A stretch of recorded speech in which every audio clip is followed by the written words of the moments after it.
15 years ago, I was working for a Big Four public accounting firm in downtown Vancouver, and on the surface, it looked like I had everything together.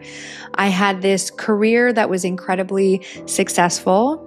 I was very good at what I did. I had a long-term relationship. I owned a home, and it felt like I was doing all of the things that I should be doing in order to be happy and successful. And yet on the inside, my body was telling a very different story. I was often incredibly exhausted. I felt burnt out, and I was experiencing more autoimmune flares than I had ever experienced, which landed me in the hospital and were taking me out of work for several months at a time. And it was this experience that first catalyzed my healing journey, where I started working with a naturopathic doctor to modify my diet, to remove inflammatory foods, to incorporate more whole plant-based foods, to incorporate different supplements and herbs to help manage inflammation within my body, to help cleanse my organs and open my detox pathways. And this is also where I first started to see the connection between stress and the flares that I was experiencing. And it was that awareness that actually led me into changing jobs to help manage that stress. However, several years, multiple career changes, and 2 babies later, I was still experiencing autoimmune flares despite having an immaculate diet, despite changing careers to manage stress. And it was actually in 2020 when I experienced the worst flare I have ever experienced. It was the last flare I have ever experienced. And I was hospitalized for several weeks over 2 occasions, back to back. And I was fearing for my life because all of the different medications and transfusions and medical interventions that had pulled me out of flares in the past, and then some, were not working. And so the magnitude of fear that I was experiencing actually opened me to looking outside the box, to being willing to try anything and everything I possibly could to understand and address the symptoms I was experiencing. And it was this experience that finally led me into receiving support to navigate my emotional terrain. After trying several different practitioners, I finally found one that started to create a real shift within my life, because instead of talking about what I had been experiencing and the emotions that were coming up on an intellectual level, she actually invited me into my body, where I actually felt for the first time the visceral sensations beneath the fear and anxiety. I could feel the contraction in my abdomen. I could feel the heaviness on my chest. And it was this experience where I finally understood in a direct and visceral way that I could be aware that an emotion was present without actually feeling or processing it within my body. And it was also this experience where I realized firsthand that my body had been carrying this emotional load within my cells, within my tissues, and within my organs that I was previously completely unaware of. So this sparked a completely different, deeper layer and dimension to my healing journey, where I started delayering. I started becoming curious about all of these layers of repressed emotions that I had been carrying, about why I did the things that I did and how I operated in these certain patterns that had me showing up and directing my energy and effort in certain ways that actually shaped my behaviors and choices. And it just so happened that at this same time, I was creating my own business where I still felt that heavy sense of pressure to perform and to achieve, even though I had no external demands or expectations on what it was that I was doing. So this is the first time I realized that it was me, myself, and I, and that pressure wasn't coming from anything or anyone external to me. It was actually coming from within me. And once I started to unpack where that pressure was coming from, I started to explore the concept of the inner critic, how that creates pressure within our system, how that translates into the tension and stress that is felt and held within our bodies and within our systems, and how that is often a large contributing factor to the stress that is linked to inflammation and the symptoms that come along with autoimmune flares. And so that is exactly what I want to discuss within this video, starting with what the inner critic actually is. So my perception of the inner critic is almost as if it is this internal voice within our head, these thoughts that come up that often dictate or react to what it is that we are doing or not doing, how we're doing it, what we are saying or not saying. And the important thing to understand is that it often critiques what it is that we are doing or not doing, saying or not saying, based on this internal set of conditions or imprints or rules around what we have deemed to be acceptable or approved of compared to what we have considered to be unacceptable or disapproved of. So a lot of the time, the inner voice and inner critic sounds like the shoulds. You should be doing this. You shouldn't have said that. You should be further along by now. You didn't do that well enough. This doesn't look good enough. A lot of shoulds that often carry the undertone of criticism that either sound like too muchness or not enoughness. And while this voice can seem like part of us, it actually isn't. It's often the internalized voices and criticisms that we heard much earlier in life, either through our caregivers, mom, dad, or through school, through communities, through culture. And because we are dependent on our caregivers for our safety and for our survival, we are wired to maintain connection, to please and appease them.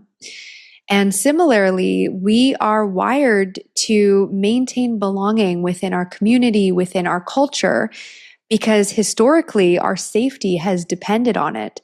So over time, we start to learn what is approved of, what is accepted, what earns us validation and love. And we express more of those traits, aspects of ourselves, and expressions.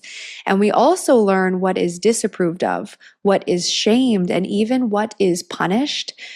And to protect ourselves, we start to express less of those aspects of ourself, traits, or expressions. And this is essentially how that inner voice, the voice of the inner critic, is formed. It is ultimately formed to protect us from any sense of rejection, abandonment, shame, or humiliation, to help us get our needs met. The challenge, though, is when those ways of protecting ourselves in the past are no longer serving us and instead start to limit us. So if we go back to my example, I had learned to prioritize achievement and performance because that's how I received validation and approval and what I experienced to be love as a child. And so I prioritized my effort and energy into my performance, into my career, into achievement, as well as to giving to others. But I also did so at the expense of my own health, my own well-being, my own needs, and my own emotions a lot of the time. So this is an example of how these beliefs and survival strategies can start to become detrimental and can start to actually negatively impact our health and well-being. And that pressure to show up based on what we think we should be doing or how we think we should be doing is essentially controlling certain aspects of self, repressing certain aspects of self, or trying to perfect certain aspects of our expression in order to protect us from some real or perceived rejection, which creates this pressure within our system. That sense of internal pressure, that internal should, is actually a large contributor to the hidden sources of stress that we experience that is often correlated with inflammation and autoimmune disease. Not only that, but when we act from the energy of should, it feels like an obligation. And oftentimes, it's not necessarily fully aligned with our truth, which results in us extending energy, giving, and doing from obligation, which can be depleting energetically over time. And if you compare that to acting from the energy of desire, desiring to do something or show up for someone or give something from our heart because it is something that we care about, something that we're passionate about. Oftentimes, even though we are extending energy and giving, we are also being energized from it because we are being fulfilled. And so at the same time of giving, we are often also receiving. But when the majority of our actions are actually coming from the energy of obligation or of should, of this conditioning, and bypassing our truth in the process, that energetic depletion over time is also linked to anemia and fatigue, which comes along with so many autoimmune symptoms. And again, over time, that restriction, that repression of what it is that you truly feel or what you truly want creates tension and stress within the system. So we talked about how the concept of the inner critic actually relates to that inner felt sense of pressure, how that can create tension and stress within the body and system that is often correlated with inflammation and the symptoms that we experience along with autoimmune flares. We also talked about how that relates to this felt sense of obligation and how over time acting from that should and that obligation, especially when it bypasses our own truth, needs, or desire, creates chronic energy depletion and is linked to fatigue and anemia. And the last piece that I want to discuss is how the concept of the inner critic psychologically and energetically is actually mirrored and expressed through the body physiologically. So with autoimmune disease, how we often perceive it is that the body is attacking a part of itself. And as we discussed, the inner critic is that part of us that is essentially attempting to filter, control, or police what it is that we are doing or saying in order to protect us from some real or perceived pain, usually of rejection, abandonment, disapproval, or humiliation. And if we look at the inner dynamics at play, oftentimes in a split second, this is carried out subconsciously where we are either going to do something or say something, or we are in the process of it, or we just have. And there is that part of us that comes up to actually filter through what it is that is acceptable or not. So we tend to attempt to control our expression of self into what we deem to be acceptable. It can look like perfecting. It can also look like repressing or rejecting certain aspects of ourself or truth. And so this attempt to protect ourselves from rejection on the external often turns into an internal rejection first. And while we are often unaware that this is occurring, we generally do feel and experience the shame, pressure, and internal criticism that come along with this dynamic. We can also criticize ourselves after the fact if something that we did or said is not actually in line with how we perceive we should be in order to be acceptable, approved of, and loved. And as I have delayered the deeper energetic patterns and dynamics present beneath the autoimmune symptoms that I used to experience, what I've come to realize is that the body often reflects that which we are not consciously aware of, that which we have repressed, denied, or disowned within ourselves. And in particular, those areas of our self and our expression that actually deviate from truth. So when we consider the energetic and psychological rejection of self that is often occurring when we bypass or filter certain aspects of our truth and expression, oftentimes this very much mirrors what is going on within the body physiologically. not because the body is broken or faulty, but because it is a highly intelligent, completely objective projection field that is actually inviting us back into ourselves and into deeper truth.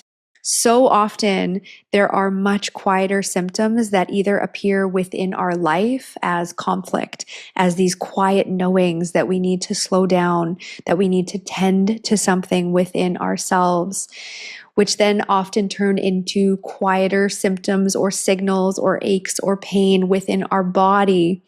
Again, inviting deeper understanding, deeper exploration. And because so much of the time we aren't aware that the body is often communicating with us and that there is a profound link between what is occurring within us psychologically and energetically and what we are experiencing physiologically, we often ignore those signals. And so they build up over time and get louder and louder and louder to finally get our attention. That certainly was the case for me. And when we start to view symptoms and expressions from our body as information, as feedback, and as invitations, this opens up very different conversations and, in my opinion, much more empowering conversations than when we view symptoms as pathology to be managed and silenced. So if this conversation is resonating with you, if you are experiencing chronic symptoms and you desire to start to understand the deeper energetic layers that may be present, I invite you to start to consider what your relationship is with your inner voice. If it often sounds critical, if you experience the pressure of obligation or to show up for others or to perform, if you often function at a level that bypasses what you actually need, what you feel, and your true capacity, and perhaps if you are even in touch with your greater needs and capacity. I know I wasn't. And I know that when I reflect back, a lot of the time, what I can see is that my body was often saying no in all of the ways that I wasn't aware I needed to, and in all of the ways that I couldn't at the time. If you'd like to go even deeper, I have a free guided rooting practice that I have linked below that you can utilize to start to gently open up the lines of communication with your body and to start to explore whether there are deeper energetic layers present beneath the symptoms that you experience. So you can either use this practice by pulling up the underlying energy beneath a symptom and witnessing what emerges within your body in terms of the felt sensations present, or you can actually take your relationship with your own inner critic, with this felt sense of pressure, obligation, or whatever emerged for you through listening to this video into your practice to start to explore and witness what comes up. I hope that this supports you in your exploration of what it is that your body is expressing. And at minimum, I hope that it opens your awareness to seeing your symptoms as being feedback and communication from your body rather than something that is faulty or broken within you. If this conversation sparked something in you, these are the exact types of conversations that we have on this channel. My name is Natalie Andrea, and I'm a somatic facilitator, a master energy healer, and an energy medicine teacher. And beyond all of these labels, my approach and perspective is primarily rooted in my own direct experience navigating and resolving these severe autoimmune symptoms that I used to experience. I now help women experiencing autoimmune symptoms to deeply reconnect with their bodies, to understand and address the deeper energetic roots that are often present beneath physical symptoms, and to develop a foundation of the perspectives, the internal capacity, and the tools to continue addressing these energetic layers going forward. I invite you to subscribe to continue receiving these videos and insights, and I am wishing you so much love on your healing journey.